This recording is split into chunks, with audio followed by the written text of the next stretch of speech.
Mock से ही हुआ है। तो अब अगला हमारा क्वेश्चन्स भी यही था कि मॉक की जो स्ट्रैटेजी होती है, मॉक का जो बेनिफिट होता है वो मतलब एक बहुत ही ज़्यादा एग्ज़ाम में बहुत ज़्यादा फ़र्क पड़ता है मॉक देने से। सबसे तो ज़्यादा। आपने मॉक कब से लगाना स्टार्ट किया और लगभग कितने मॉक लगाए होंगे और आप एनालाइज़ किस तरीके से करते थे मॉक? उसका फ़ायदा कैसे मतलब नेक्स्ट मॉक में स्कोर इंक्रीज़ करने के लिए क्या करते थे? क्योंकि स्टार्टिंग में आपका भी जो स्कोर है वो कम आया होगा, आपने धीरे-धीरे इंक्रीज़ किया होगा है सीजीएल में, तो उसकी बताइए? मॉक मैंने सीजीएल के बहुत लगाए और जब मेंस की तैयारी चल रही थी तब तो मेरी पढ़ाई पूरी हो गई थी। मैं मॉक्स ऐसे लगाता था कि सुबह 2 घंटे मैंने इंग्लिश का मॉक दिया मेंस का और शाम को 2 घंटे मैथ्स का मॉक दिया और बीच का जो टाइम मिल रहा है उसमें पढ़ाई की और एनालाइज़ किया। अगर 2 घंटे मैंने मॉक दिया तो 2 घंटे में एनालाइज़ भी करता था उसको। एनालाइज़ एक-एक क्वेश्चन पे करना है और जो क्वेश्चन नहीं आ रहा है मेरे पास मॉक की मैंने अलग कॉपी बना रखी थी, वो भी रखी हुई है। इंग्लिश के मॉक की अलग और मैथ्स के मॉक की अलग मैंने अलग कॉपी बना रखी थी और मॉक में जो क्वेश्चन वो नहीं कर पाता था, मैं उनको नोट डाउन कर लेता था वहाँ पे। और जब एग्ज़ाम देने जाता था तो उन क्वेश्चन्स को मैं रिवाइज़ करता था कि ये क्वेश्चन्स मेरे गलत हो रहे हैं।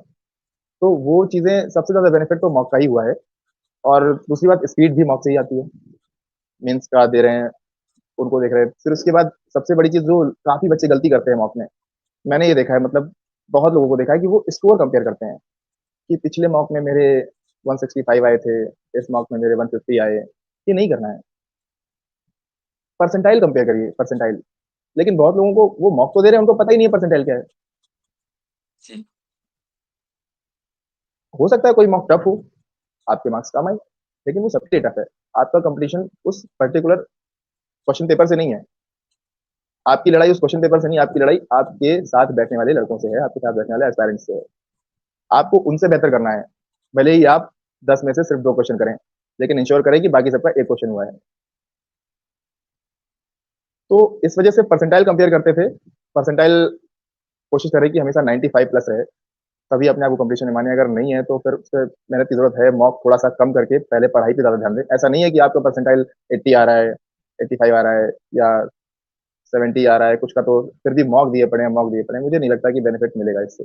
मुझे लगता है अगर आपका परसेंटाइल 80 से कम है तो अभी आपको मॉक कम पढ़ाई की ज्यादा जरूरत है।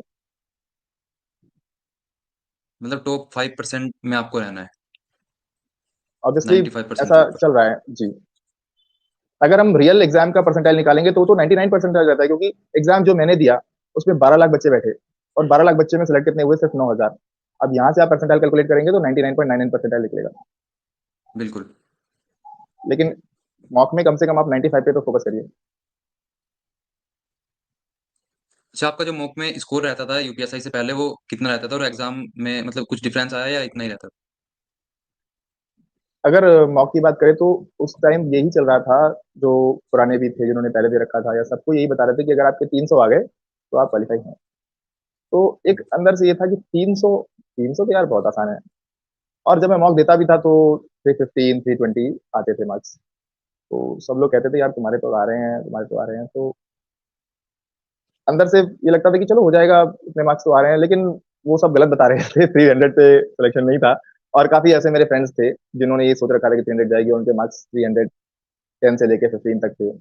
अनफॉर्चुनेटली उनका नहीं हो पाया, बुरा लगता है उनके लिए। लेकिन गलती यही थी कि उन्होंने भी यही मान रखा था कि जो सारे चैनल्स बता रहे हैं उतना ही कट ऑफ जाएगी, जबकि कंपटीशन बहुत ज्यादा बढ़ चुका था। तो हमें बिल्कुल, ये वो देखना है सर उनकी कि जो ये देखना है कि हमें अपने आप को बेटर से बेटर करते रहना है, किसी चैनल के चक्कर में आके नहीं।